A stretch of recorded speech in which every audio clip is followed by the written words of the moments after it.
Hi, welcome back.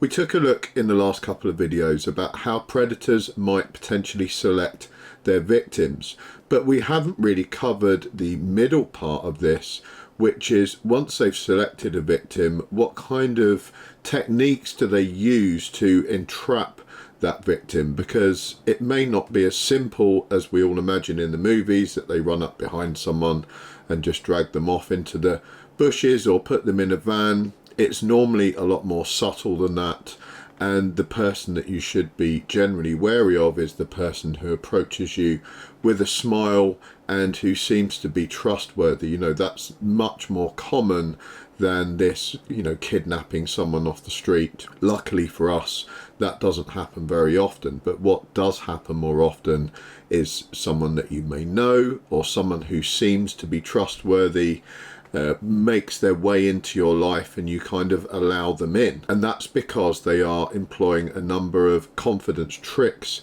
against you that you may not be aware of. So I want to go over those, and these are dealt with in a book called The Gift of Fear by Gavin de Becker. It's a book that I've recommended many times on this channel. Several of the people in the comment sections have also spoken about what a great book it is. They've read it and it's helped them. Gavin de Becker has about 40 years experience in this sector, and his company's program that's called Mosaic is used by the CIA, police departments, US government, and many other governments across the world in terms of threat assessments.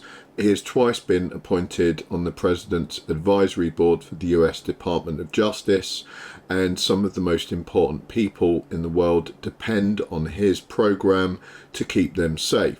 So I think it's fair to say he is an expert in the field. Although this is not based on academic studies, these pre-incident indicators that I'm going to take you through are based around 40 years of his agency gathering information and data and then analysing that to work out which things are relevant, which are going to help to keep us safe. If I had to lay any critique at the book's door or at de Becker's door, it would probably be only one line from the book where he's talking about domestic violence, which proves to be fairly controversial. And he said when a woman is first hit, she is a victim, and the second time she becomes a volunteer. Obviously, that caught a lot of flack. Now, although it seems there is some truth to that statement, and I can understand why someone makes it, because his sole job is to get people to step away from dangerous situations. So he's seeing it in quite a black and white context. But as we discussed in the last video that I did, these situations are rarely black and white. You know, in my own personal situation, if I had been hit the first time and then immediately walked away, I would have left some young children in a very unpleasant situation. And yes, I would have not been a victim, but they would have probably had absolutely miserable lives and an awful time. So I was prepared to continue to have an unpleasant time myself, so as I could ensure that the children had the best possible time. They weren't put into a care system or something like that. And most of us in relationships have those difficult decisions to make. It's rarely as easy as someone hits you and then you have this like clear decision of, shall I stay around or shall I just walk away? There's many more factors involved, and you've probably been manipulated heavily in that situation already. You may have lost all your self-confidence. You may not believe there's an easy way out. So these things are always easy to say and not as easy to do. So that's where I kind of our paths stray in terms of what I do and don't agree with in this book, but the rest of it I completely agree with because it ties directly to my own personal experiences. I'll go into these pre-incident indicators and I will talk about how I've seen this before myself during 23 years doing security work on the front line, and give you guys some real world ideas on how this can play out.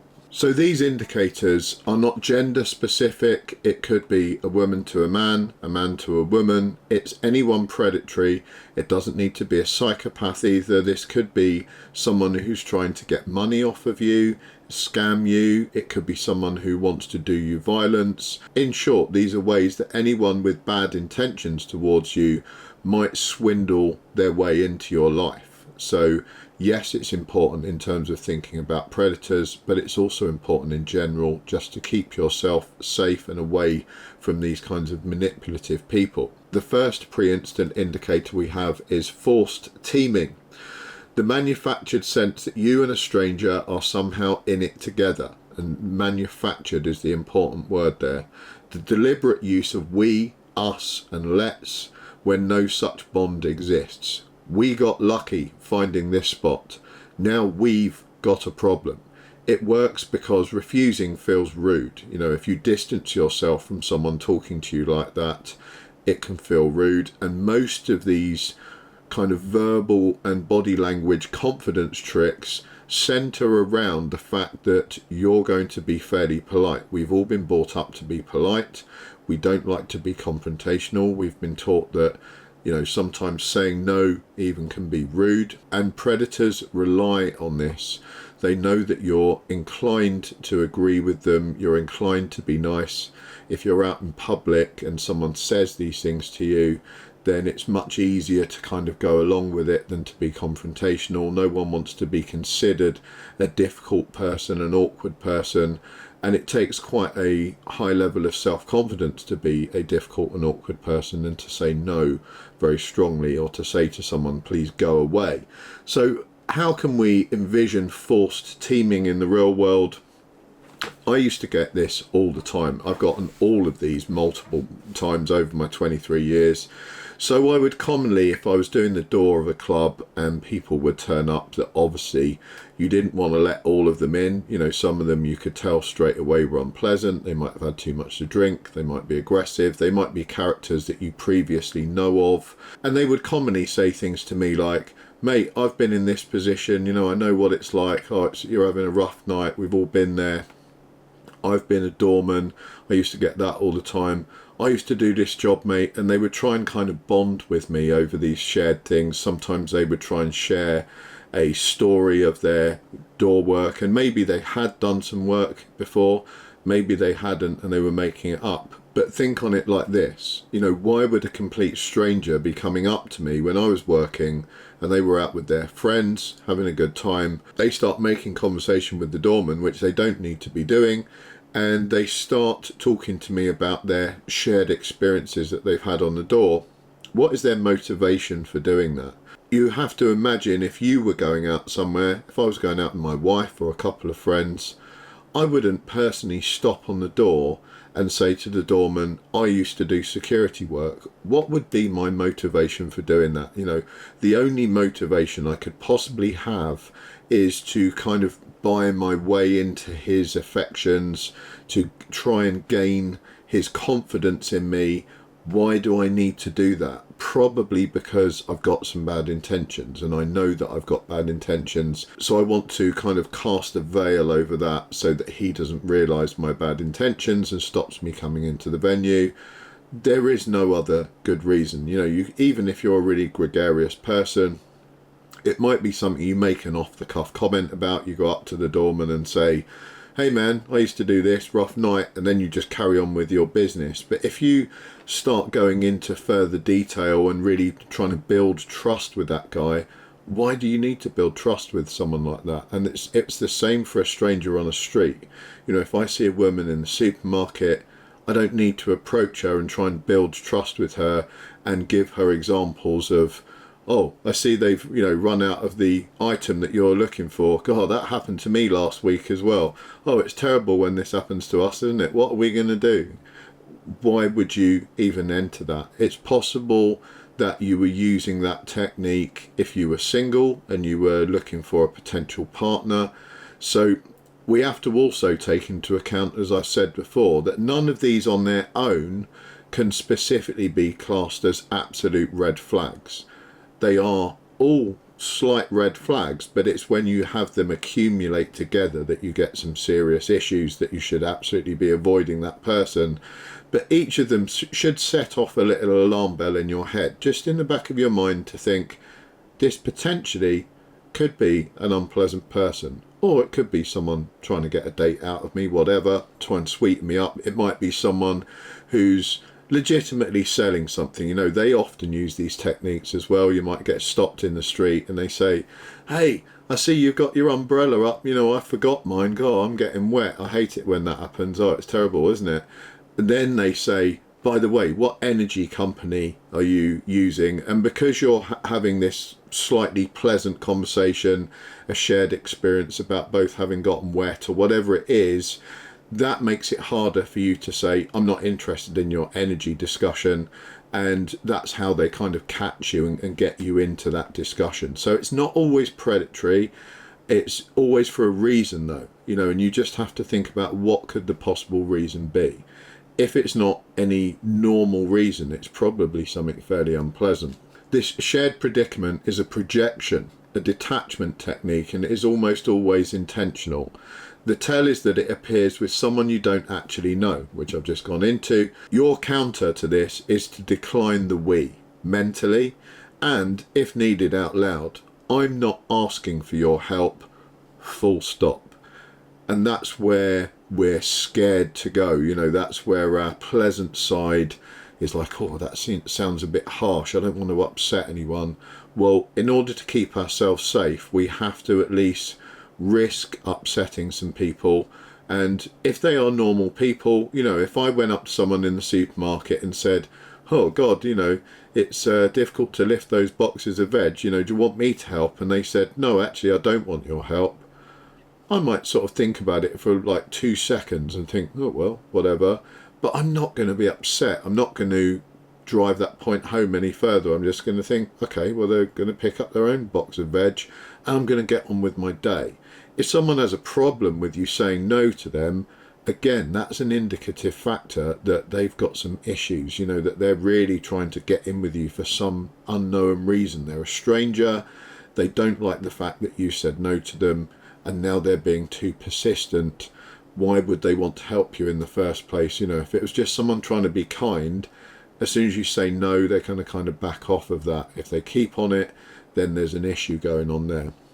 So don't be afraid to decline help. Don't be afraid to say to someone, if they're trying to paint it as a you and them situation, it's me and you against the world kind of thing, say, look, I don't know you, buddy. I'm not asking for you to paint me into your visions of whatever you've got going on at the moment. Crack on, go somewhere else and leave me out of it. And that's how I used to be on the door.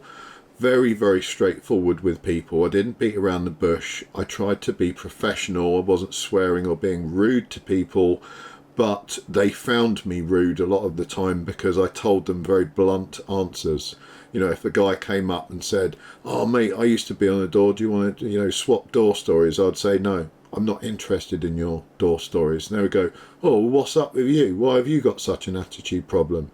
Because I'm working, buddy, and I don't have time for this. So you get on with your friends or whatever you're doing for the night, because I'm sure that's way more entertaining than talking to me, and I'll get on with my work. And like I say, if they were idiots or if they had some bad intentions, that would be a problem, you know, that they would try and elevate the issue. Otherwise, if they're just normal, they're going to go, fair enough, the guy's busy, and they're going to get on with their business. Number 2, charm and niceness. This is an important one because I think people get very confused with charm.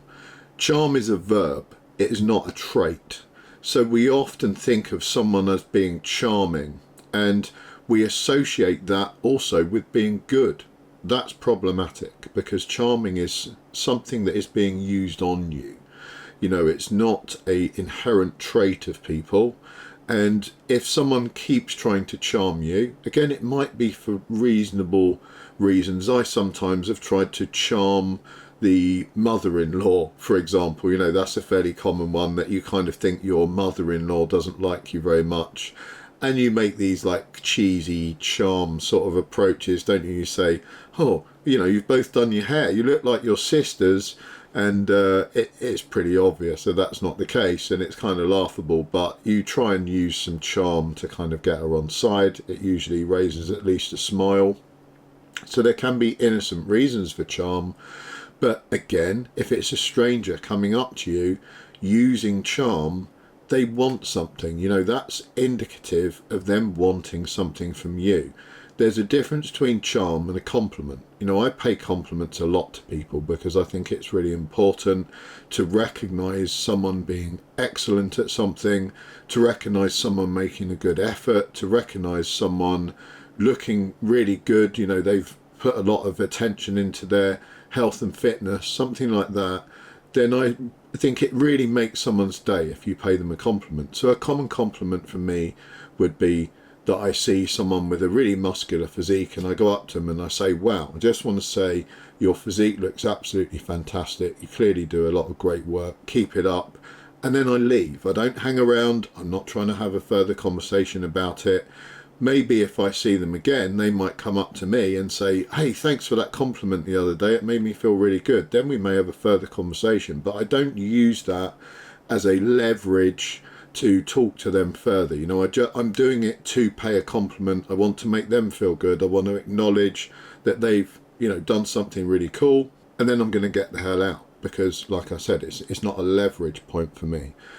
If you've got someone who's coming over and being charming and paying you compliments, then they don't go away. You know, then they're obviously looking for something, and that might be that they're looking for a date.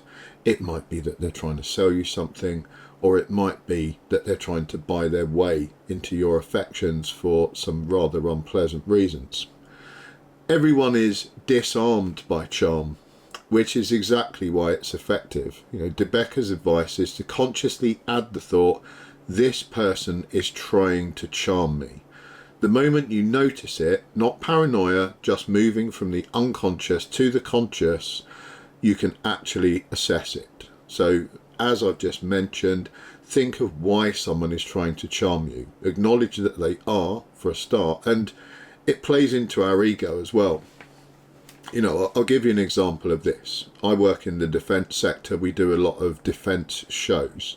So we go to these shows, which are commonly the main guys there working are guys like me. They're middle-aged, like 40 and up. They're, you know, greying. They're kind of a bit beyond their prime. Most of them don't keep themselves in particularly good shape. I'm probably one of the top 1% of guys keeping in shape within my sector. Most of them have quite large tummies because they're drinking too much booze. I don't drink any booze anymore, so I don't have that issue. Most of them eat pretty bad diets because when we're away at these shows, you get basically expenses, and it's quite good expenses. So you can eat steak, you can eat chips, you can eat what you want for breakfast, you can have, you know, fried breakfasts or pancakes, whatever you like. You can pretty much drink alcohol for free in the evenings because you're generally with clients helping them out as well. So it can be a very unhealthy lifestyle. I've lost track of the amount of guys that have spoken to me and say, wow, this girl came up to me in the hotel lobby. She was like 23, absolutely stunning, mini skirt, beautiful girl, and you know, I'm going to go on a date with her later this week. And I'm like, dude, stop. You know, what are you thinking? Have a serious think about this. Why is a 23-year-old girl interested in you? You're a 48-year-old man with a beer gut. Is she seriously looking across at you and thinking, wow, that's the most attractive guy I've seen all week? No, you know, newsflash, you're not the most attractive guy she's seen all week. She's very pretty. She could date pretty much any dude in her age group, or any age group pretty much, and you're trying to actually tell yourself that out of all those guys that she could date, literally male model good looks, that she's selected this guy who's sitting across the bar with a beer gut. You know, highly unusual. I also have had it where girls have done that to me. It's obvious to me what they're getting at. You know, they're either looking to sell me their services, that they're actually prostitutes, or they're looking to entrap me somehow. Maybe they're affiliated with some criminals who are going to drug me once I get to a hotel room. Or, and this is fairly common in the defence sector, they're actually working for a government who's trying to get information. So these girls are, I think spy is a strong word, but let's say, you know, let's call them that they're basically spying for company information. So they will try and get you to pillow talk information that's worthwhile, that's expensive, and they will take that information back, either to give it back to governments or to give it back to other defence companies. Because we are talking millions and sometimes billions of pounds involved, and there's some information you could fairly easily give out in those sort of situations, bragging, that you're involved in this huge project and this is how much money it's worth and this is what your company's doing. You think you're showing off and impressing a girl that you're going to have future liaisons with, and you're actually just signing away all your company's info to the other side or to a government. So you can get yourself in some real serious trouble, and that goes on fairly often, more often than I would like to mention. But that gives you an idea of how you can recognize charm. Drop the ego, start thinking to yourself, is this true? If you're a woman and there's some good looking young bartender who's chasing after you, and you're a 45-year-old woman who's maybe not been going to the gym very often or at all, ask yourself what that guy is seeing in you. Is he looking for a visa? Is he looking to get at your money that you've got saved away? It's probably not that he thinks you're the most attractive woman he's seen in the last week. So just be honest with yourself. And at worst, these people could be predators. 3, too many details. So I used to get this all the time. When people tell the truth, they don't feel doubted. So they don't have to over-explain. If you're telling the truth to people, you just say things as they are. You're not thinking that, are they believing me or not? Because you're telling the truth. You're not anxious about it. People pile on detail because they worry the plain statement won't be believed, because they already know they're lying. When the words come out of their mouth, they know that they're lying. So they have a thought that the people that they're telling these lies to won't believe them. So what's the best way they can get them believed? It's to add lots and lots of additional information.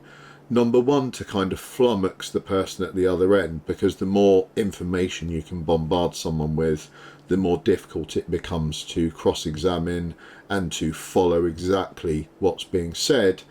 But also because providing a lot of detailed information appears to some people that you must be telling the truth. Now, I used to get this commonly, people dropping names, for example. They would say, you probably know me, you should let me in because, I know this guy. I used to work at such and such a place, and I used to work there on such and such a night, and I worked with this guy called Mr. X, and they would provide me all this fine detail that I actually didn't need to know, when really they could have just said, I used to do a bit of this work, I worked at so-and-so back in the day, and I would have probably gone, okay, cool, whatever. But they would start going into real granular detail. And the wallpaper was this and such was that. And some of it might be based on some form of the truth. The best lies always have some of the truth in there. But generally speaking, if someone's giving you that much detail, there's issues with that person.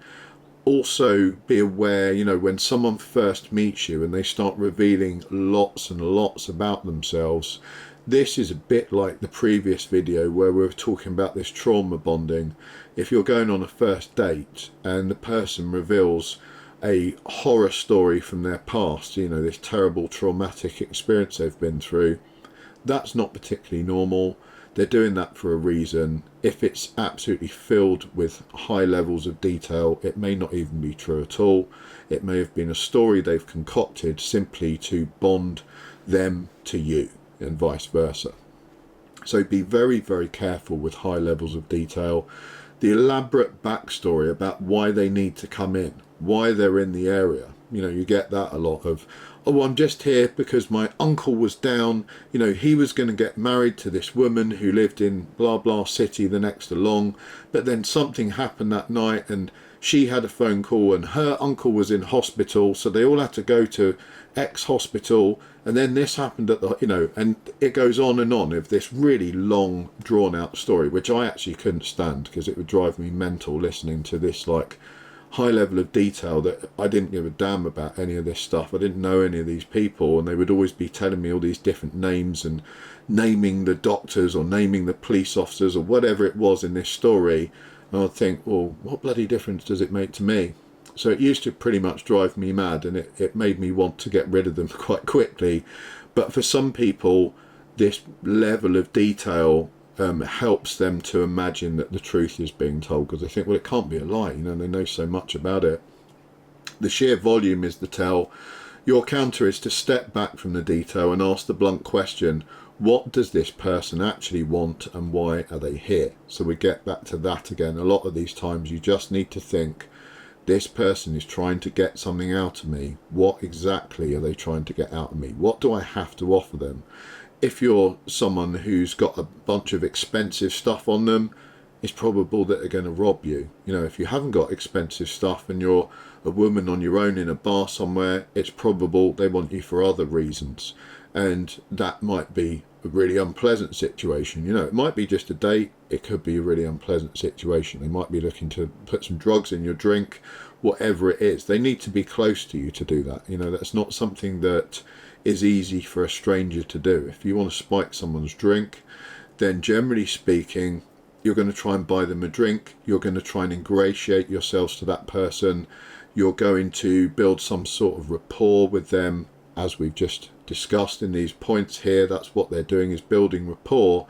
And then, when the drugs work, they can believably help you out of the club. No one's going to bat an eyelid because, hey, they've been together all night. They've been sat together for the last hour and a half talking. And no one knows that actually you're strangers and that guy has just sort of landed himself upon you. Most people are going to assume the easy assumption, which is, oh, that's probably her brother or her friend or a boyfriend, whatever it is. And again, he's relying on everyone else not wanting to kick up a stink. It's really difficult for you to go over to someone like that and say, excuse me, do you actually know that girl? Who are you? Can I see some ID? Because you've got no right to ask for ID, obviously. You're not a police officer. But you could certainly ask all those questions and say, if you're not willing to prove anything to me, maybe I'll call the police and you can prove it to them. But it's worth stepping in. If they're nice people and that is a brother helping his sister home, he will probably be glad that a member of the public's taken such an interest in her health and safety. If he's not and he's got some nefarious intentions, then he's going to be really pissed off that you've come over and thwarted his ability to take her off wherever he's going to take her. So even his answers to your questions will give you quite a lot of information. But yeah, too many details, big problem. And as I've said before, these are things you've got to watch out for when they come in clusters. If someone is just really like overstimulated and over talkative, we used to get this a lot with people that did cocaine or did amphetamine, and possibly people that are hyperactive. Unfortunately they might get the same categorization, that they're just saying all this information very, very quickly, oversharing stuff. So they would also fit this category. They're not doing it for a nefarious reason. They're doing it because they've taken too many drugs, and they don't know when to shut up, or they're hyperactive and they just can't shut up. So on its own, it might not be an issue, but with other things as well, that's when the red flags start coming up. Typecasting. A small, slightly insulting label the predator knows isn't true, used to make you disprove it. You're probably too stuck up to talk to someone like me. You're the type who won't help anyone. Now, I've heard these things used as like pick-up artist lines. That's a bit of a thing on the internet. You get these guys that are saying that they're experts in picking up women, and what they don't realise is they're actually delving into some pretty manipulative territory. I mean, maybe they do realise it and they're just unpleasant individuals, but I think some of them at least are doing this subconsciously, that they think they found a kind of cool way to pick up girls, but they're actually using the types of confidence tricks that predatory people would use, and this typecasting is one of those. Like if you walk up to a girl and say hi and she says, I'm not interested, and you go, yeah, I kind of figure you'd be someone like that, I won't bother you. And then she comes back with, well, what do you mean you thought I would be rude? That's opened a conversation.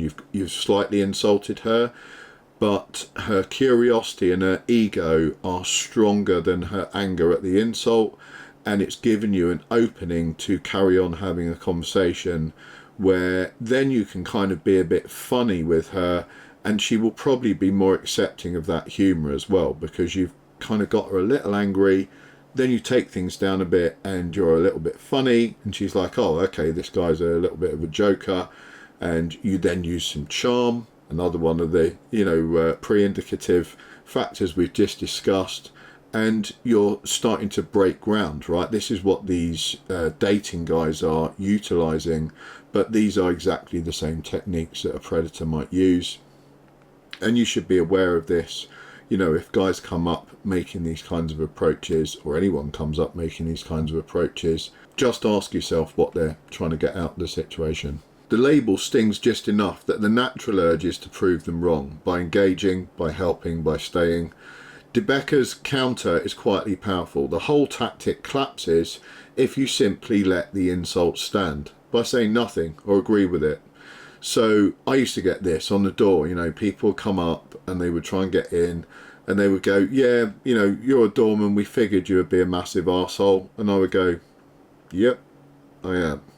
And they would be like, oh, you admit it then? And I'd be like, yeah, I admit it, I'm an arsehole. And there wasn't really much they could say about that. They would sometimes walk off shouting that I was an arsehole or whatever, but it didn't matter to me. I don't care if people think I was an arsehole. My main job was to stop very unpleasant people getting into that place with the least fuss possible. So if that meant me saying I'm an arsehole, then that would be what I did. That's way better than me entering into a fist fight with people to try and stop them coming in the premises, or even worse, way better than me finding those people in the premises doing something horrific to someone else, and then a fist fight ensues and I have to drag them out the premises in front of everyone. So I would always take the kind of personal insult and run with it. And why would you not do that? There's no skin off your nose. You're probably never going to see that person again.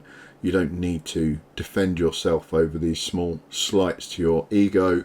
So just, as De Becker says, just let it sit. 5, loan sharking. Unsolicited help that you didn't ask for, offered so that you feel indebted. Carrying your bag, helping with the door, giving unrequested assistance, then the debt is quietly called in. So we've probably all heard of this happening in prisons, where there is of course a glut of predators waiting for the new person to turn up, and very commonly those guys will gift the new person something. They will come to the cell and say, would you like a box of cigarettes or whatever it is? Here's some Mars bars, here's a ham sandwich. Give them some stuff, to which the new person thinks, wow, what a friendly place this is. But then in the next couple of days, that new person's told, hey, you need to take this package and go and deliver it over here, or you need to take this package and hide it in your cell for a few days for me. And when you say, I don't want to do that, because you're aware now that you're being asked to do something that could get you seriously in trouble, you're told, well, hey, you accepted the Mars bar, the cigarettes, whatever it was, so you owe me, and this is the way you're going to pay me back. And there's a element of violence towards that as well, normally, if you're in a prison. In these cases on the street, it's commonly reliant on your common decency, which again is this fact that we've all been brought up with manners. We try to be decent people. So if someone carries your bag and they say, it looks really heavy, I'll carry it home for you, you've got a stranger and you're now going to allow them to walk all the way to your front door, where you're going to open your locked front door in front of a complete stranger, and you're going to walk into your house and you're going to hope that they don't follow you in there. They might even say at that point, oh God, I'm really, desperate for a drink. That walk, it was so long. I would love a glass of water. And they could actually work their way into your house, which, if you imagine like a stranger in the street came up to you and said, could I learn where you live? Could you tell me your house address? You would say, of course not. I'm not going to tell you my address. It's personal. It's a security thing. I don't tell my address to anyone that I don't know.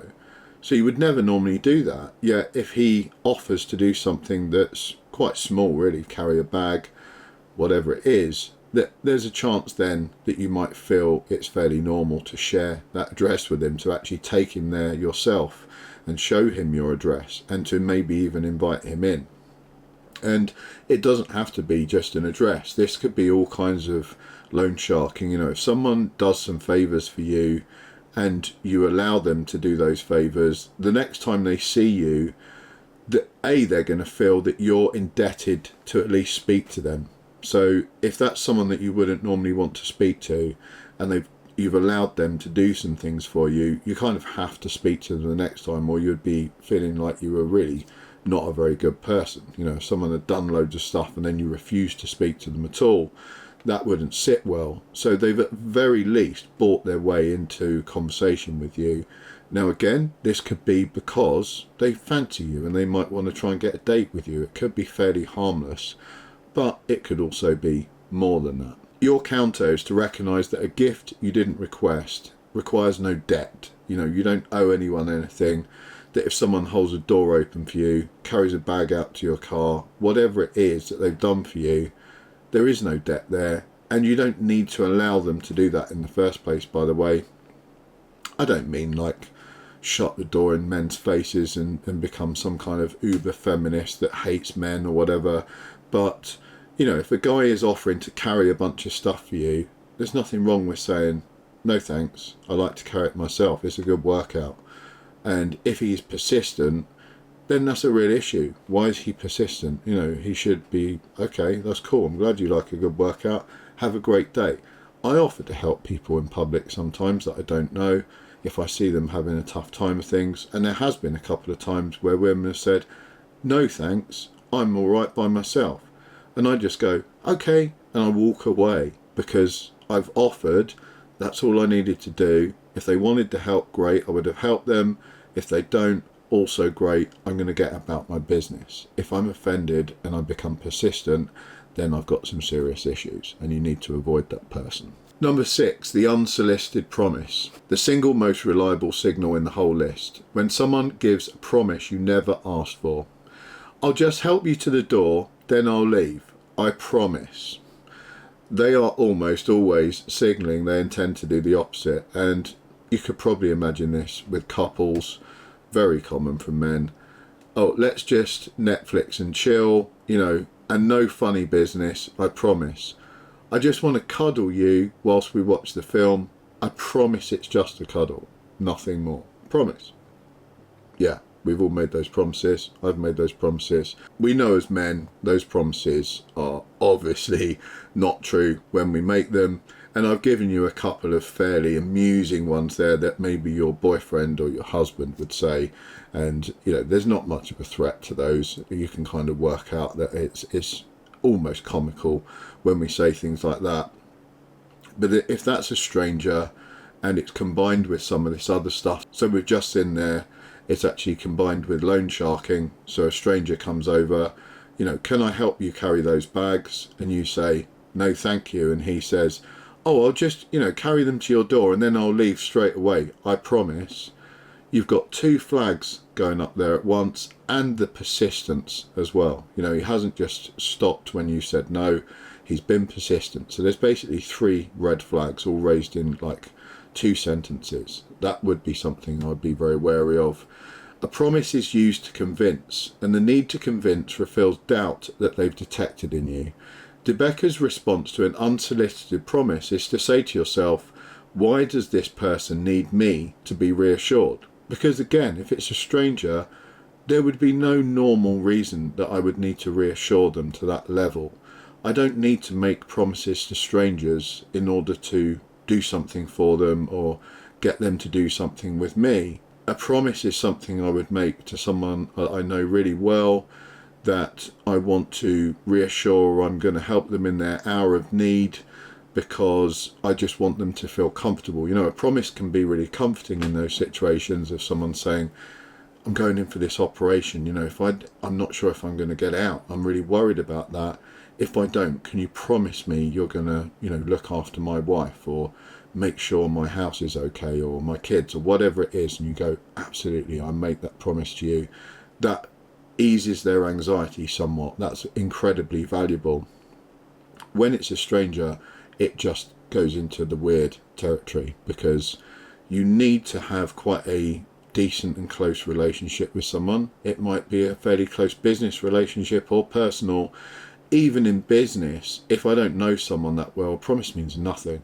And if they offer and promise something to me when I've only just met them in business, I'm pretty sure they're trying to screw me over in some way, because promises are generally made in close bonds. They're not made between two strangers. The unrequested promise is not a guarantee. It's a red flag that the thing they're promising not to do is exactly the thing on their mind. So if that's not like the guy saying, I promise I'll leave straight away, I'll just walk you home with the bags and then I will leave straight away, I promise. You've never mentioned to that guy, but I don't want you to carry my bags to my house because I'm worried that you're going to break in. You haven't said that to him, but he's already told you that he's kind of preempting that that's what you're thinking. The reason he's preempting you thinking that is because that is exactly what his intention is. That's why he's thinking along those lines. Number 7, discounting the word no. This is the most important of all. A person who refuses to hear no is a person who wants control. And I've been mentioning this throughout, that all these things tied in with this refusal to understand no is a big, big concern. When you say no and they keep negotiating, keep pushing, reframe it, or simply carry on as if you haven't spoken, they have told you something vital about who they are. De Becker is emphatic. No is a complete sentence. It requires no justification, no softening, no explanation, and the moment you offer one, you've turned a decision into a negotiation. That is exactly what they want. Refusing to accept no is close to a universal signal that someone needs watching. I had this all the time. If a reasonable person turned up at a nightclub door and they said, hey man, can I come in? And I say, no, unfortunately not, we're shut. And they go, okay, and they get about their business and they go somewhere else. Normal situation. A person comes up to the door, can I come in? No, we're shut. Well, why are you shut? What time were you supposed to shut? Because I just looked at my watch. It doesn't seem that late. I want to know exactly what time you shut. Now, they already are aware that I've said no, they can't come in. Now they're trying to negotiate with me, and it's a huge mistake. I've seen many, many, many doormen do this, that they enter into that negotiation and then they try and have like a debate on the situation. And I've seen doormen lose these debates so many times, like, you can't come in, you're wearing trainers. And the guy says, yeah, but that guy in there, he's got trainers on. Why did you let him in? And you're like, oh yeah, he has, you're right, and then I've seen doormen back down and actually let this guy in. That's why it's always bad news to utilise things like clothing as a reason to not let someone in. If I didn't let someone in, it was generally because they had a bad attitude, and I would say, I'm not letting you in because you're coming across as aggressive. And they'd be like, no, I'm not. And I say, well, my perception is you are. You're not coming in. Straight no. I'm not going to change my mind at all. And predators will use this same technique. Can I buy you a drink? No thanks. Well, why don't you want a drink? I just don't want a drink. Well, why? Do you not drink at all? Well, yeah, I do drink, but, I just decided not to drink tonight. I've already had one. I don't want any more. What? Well, you can have 2 drinks. What, can't you manage 2 drinks? You look like someone who couldn't manage 2 drinks, to be honest. We go with the small insult to try and get her to come back. Oh, well, what do you mean I look like someone who can't manage my drinks? I can manage just fine. I could have 10 drinks and still be fine. Well, let me buy you this drink then. Yeah, and see how that's kind of working in his favour, that now he's kept her talking. He might have had time to turn on some charm. I'm not charming enough to do that and then put it into my role play there. But if I was charming enough, I could have thrown some charming comments in, maybe made her laugh a little. I've gone from being told a flat no to now being in a pretty serious conversation with this person, building some rapport, able to input some charm, throwing in some little jabs at her so she has to kind of come back on an ego basis. No means no. There shouldn't be any negotiation to that. As De Becker says, no is a complete sentence. You don't owe anyone an explanation. If they're asking you why you've said no, you can just say, because I did. That's it. End of story. It's amazing to me, from years doing the door, when I was really steadfast and I was just like, I said no, all I'm going to say to you is no. And sometimes I'd finish that with now, off, And that would generally work pretty well. Not particularly professional, but it definitely gave them the message they needed to hear, was that it's a firm no, and I want you to go away and leave me alone. And I've given you that message so clearly that you know that there's no way that you're going to change my mind. I'm not giving you any sort of crack in the armour that is going to allow you to penetrate and change my mind at all. That's the key, to be absolutely steadfast, to fix them with a stare, and to be like, absolutely not, never going to happen. And the way you look at them when you deliver that message really helps. You know, if you stare them straight in the eye like you're basically wanting to kill them, and you say that's never going to happen, they get the message really clearly. No matter who you are, you don't need to be big to do that. You know, I've seen people, small young women, that are very robust in their responses verbally, and they've got that body language going on. That tells someone a very, very firm answer that they're not going to try and negotiate. Every one of these works by exploiting decency, which I've already covered. Politeness, empathy, the reluctance to seem rude or cold. That's the core message. Your manners are being used as a lever. Trusting the flicker of unease over the social pressure to be nice is the entire skill. These signals are common in ordinary, harmless interactions too. Plenty of decent people over-explain, offer to help. They're not proof of danger. The value is in the cluster, the context, and above all, the gut feeling they're meant to override. And I can't overemphasize the importance of the gut feeling part of this. So many times I've heard people say, I had a gut feeling, but I ignored it, and then something awful happened. In fact, in the book, The Gift of Fear, that's dealt with multiple times, that it's very unfortunate to hear testimony from these victims of awful crimes where they've said, I just had this feeling, you know, the car park was dark, it wasn't normally that dark, so a light had gone out or whatever. I just had a funny feeling, I didn't want to go down there, but I just shook myself and sort of thought, oh well, I'm being stupid, you know, pull yourself together. Then they went down there, then something awful happened to them. And they often report this gut feeling because we are amazing at picking up things. We can generally feel someone's eyes on us even if we can't see that person. So it's always sensible in those situations to reach out to someone you trust and just ask them, hey, I feel really weird, you know, some guy came up and spoke to me. He said some stuff that I just felt was uncomfortable. It wasn't exactly abusive, but it just set me off, you know, triggered me a little bit. Could you maybe come and sit with me for a while, or come and pick me up, whatever it is? Call someone that you trust, call someone you know is going to take care of you and look after you, because generally those gut signals are very, very, very reliable. So I would urge you all to do that. I would also urge you all to read this book, Gavin de Becker, The Gift of Fear.